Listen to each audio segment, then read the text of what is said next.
more. One more death save. One more. One more. Come on, one more. Perfect. You didn't say the magic word. No! I hate this Mecha Warehouse crap. Still good. All right. Hey, everyone. This is Nick from Mecha Warehouse, and I am back with weekly update number 39. So let's jump right into it with the week in review, where we talk about what happened this week. And if you saw the beginning of this video, we had another attempt at the reseller scammer dude. If you were following our restocks last week, we had the Nobel Gundam in for the second time. They sold out really fast the first time. Sold out almost as fast, a little bit slower the second time. And the same dude who tried to buy all the Dynames ended up trying to order, I don't know, like 6 or more of the Nobels in one shot. And I basically already told this person, stop trying. Like, you're not welcome to order here if you're going to place orders like that. And so shut that down. But anyway, I don't want to talk about that stuff too much. We've talked about that in the past. Other stuff this week, it was a crazy week. And this week, I think the reason it was crazy was because I'm still kind of recovering from last week, which was recovering from the short week into the holiday weekend. So last week we had, Monday, Tuesday, we had to pack orders. Friday, packing orders because Dylan's on vacation. I was assisting with prepping some of that stuff. Tons of orders to place, all that kind of stuff. Which brings us into this week, which still had a lot of things backed up from the prior week. Primarily things like placing orders for supplies, tools, and things like that. And so I'm starting to feel kind of caught up. But there's always still a little bit of, anxiety there over things that still need to be done. I'm never fully caught up and trying to figure all that out. But starting to be better, but just a ton of stuff going on this week. One of the things that we were working on this week, we got the studio complete. So I think I'm actually a little bit more back into the warehouse than I have been in past videos. We added a TV that I had sitting in my hallway at home for the longest time that I used to use as a conference room TV back when I had my consulting business, which is awesome. Makes some of the collaboration for our video editing stuff. If Santana needs to show me something, I can now plop down in the nice new chairs we got and watch it on the big screen, which is really cool.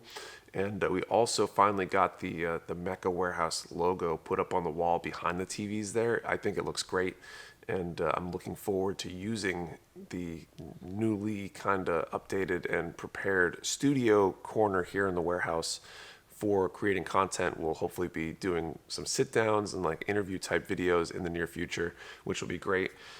The one video that is coming, I've been talking about more content coming next week. I expect to be publishing our new warehouse tour video, which will be a tour of everything in the warehouse, kind of updating since the last tour, which was soon after we moved in.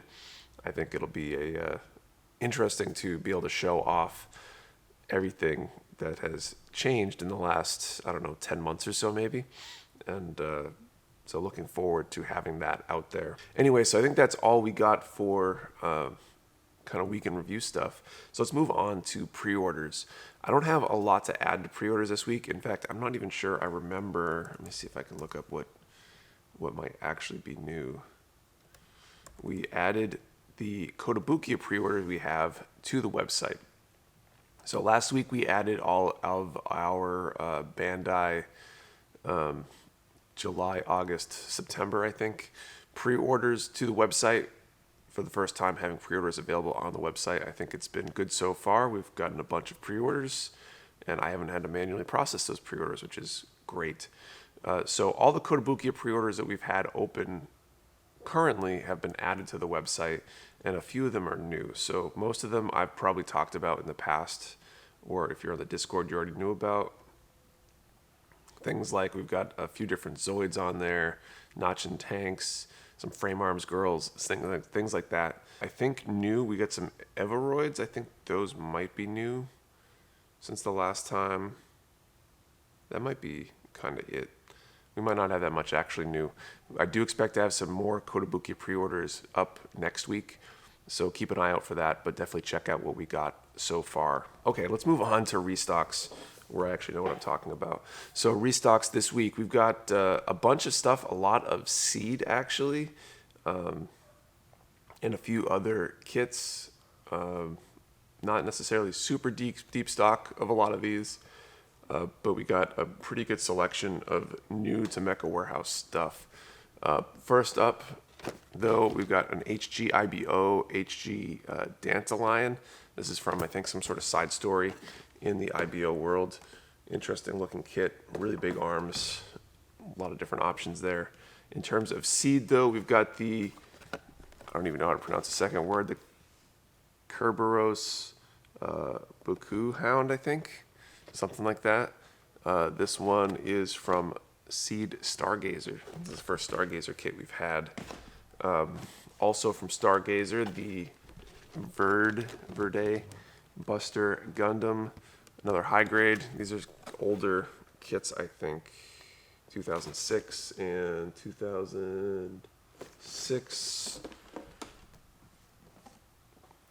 Stick with the Stargazer. We also have the Blue Dual Gundam. I actually kind of wonder if some of these Stargazer kits are because I think some of the new SD World heroes or whatever are based on some of them, I think. We got the high grade Dynamez. Haven't seen that one yet at Mecha Warehouse. The high grade Murasame. Another Seed. This is from Seed Destiny, I think. High grade GBN Base Gundam. So, Build Diver set right there. We got high grade Shining Gundam back in stock. We had these 2 weeks ago. We got a bunch more in and up on the website. I think those are new this week. Maybe we added those last week. I don't even remember. The new Cybaster. This is from, what was the series? Super Robot Wars, I think. So I'm not too familiar with the source. Pretty cool looking design. Seems to be a new line that Bandai is working on. The high grade Juggernaut long range cannon type. We've had the other two. We finally have the third one in, which is cool. We got high grade heavy arms back in. So we had these, a few of these recently. We've got a little bit bigger stock this week. Really good kit, popular kit. So good time to grab one of those. This one, though, I think is the one that people will be talking about most this week. This is a no grade 1/100 Akatsuki Gundam. It's a plated kit. I only got 12 into these. A few were damaged, so I've got less than 12 available on the website today. And, I guess today, in terms of when you're seeing this video, maybe. I expect these to be gone well before this video ever airs, based on people talking about it on the Discord. I have a feeling they're going to disappear like that. So if you want one, hopefully you already got it, because you probably won't be able to get it now. One more kit. This is the Figurized Standard Amplified Metal Garurumon Black version. This is a Digimon kit, and I believe this is actually a P Bandai release in Japan. It's a standard release here, which is interesting, but cool nonetheless. And finally, we also restocked Splash Paint. I don't usually have paint stuff over here when I talk about restocks, but we did get some Splash Paint in this week as well, and that is up and updated on the website. All right, let's move on to Q&A. This is the section of the video where I answer questions from you guys. And so if you have a question you'd like answered, post it in the comments below, and I would love to get to it next week. All right, first one is from Alfredo Mena. Hey, Nick, had a question about the community spotlight submissions. Do you randomly pick a submission to share, or do you go in the order they were submitted? This is a great question. If you are unaware, and maybe you don't follow our social media, Instagram, Twitter, and Facebook primarily, we post usually a couple a day during the week, spotlight submissions. So these are submissions from the community at large. pictures of kits they've built, things like that, and we post them and share them, try to give people some attention, as well as help inspire people to maybe what they could do with their kits. Some are simple snap builds, some are really fancy custom jobs. It's really it's quite fun to be able to share some amazing work with everyone. And basically, we've got a form on the website. We'll hopefully post the link up here somewhere so you can submit yourself if you're interested. And basically, I try to kind of go chronological, but that's not always possible. Sometimes people post 3 or 4 submissions all at once. I try to spread them out. I try not to post multiple submissions for the same kit back to back. I try not to post more than one per week from the same individual. Sometimes they'll be spread out even further than that. So it really depends. Sometimes there'll be submissions that, I don't know, they don't think fit in that week, or, I try to balance the heavy duty customization kind of builds and the really excellent painted builds with things like snap builds, because I don't want it to be all one or the other. So I tend to play with what goes on each week. So sometimes submissions will sit for weeks, maybe months before they are actually posted. Sometimes it'll be the same day it's submitted if it happens to catch my eye and be the right thing I'm looking for to post that week. That's an excellent question. Thank you. Bill West asks, will you be getting any of the new Patlabor or Dougram kits? And I had to kind of ask where these are even coming from. I'm not currently aware of new kits for either of those lines from Bandai. I haven't really dug into it. If they are Bandai kits, I can pretty much guarantee we will try to get them when we can order them. If they are from somewhere else, if they were Kotobukiya, we would probably try to get them. And there's a few other suppliers we're working on trying to get kits from. So maybe, I guess. Big maybe on that one. All right, next one is from Robert Higdon. He says, before I get to my question, I just want to give a shout out to Dylan and Orion. I've ordered a lot since I found MW, and every single package has been well packed and protected. They're killing it in the warehouse. They're doing a great job. Thanks on their behalf, I guess. Now for my question. I know in past videos you have mentioned space is becoming an issue. In this one you mentioned you might need to hire more staff. That being said, aside from the current stock issues everyone is dealing with, what's the biggest thing holding you back from expanding and onboarding more staff to accommodate the expansion/growth? Also, I highly recommend ordering from MW if you haven't. I've had nothing but good experiences with Nick and Mecha Warehouse. Thank you, Robert. So this is a really good question. This is something I think about like daily, several times a day. What's the next step in terms of hiring, growth, things like that? So obviously the most obvious issue in hand for any Gun Plus store is stock issues. Inventory drives sales in a lot of ways. Having the right stuff to sell causes people to buy. We've got a really good audience. We've done, I feel like a pretty good job on marketing, so people are aware of us. So having the right stuff in stock is huge. So that's obviously the biggest thing. The space, is an issue too, like we kind of mentioned. But I think one of the biggest limiting factors is time, and time basically equates to team, staff, people, stuff like that. There is so much that I do that just buries me in terms of how much time and effort it takes, as well as causing me to have to take kind of shortcuts and cut corners on things. So the two biggest areas that take up my time, other than the biggest thing that took time here was packing orders, and that's why we hired Dylan and Orion. They're now basically take care of packing almost every order we send out now, which is great and frees up a lot of time for me. That's accounts for potentially 20 or more hours a week that I would have to spend packing if I were doing that myself, which I just don't have time for these days, doing everything else that needs to be done.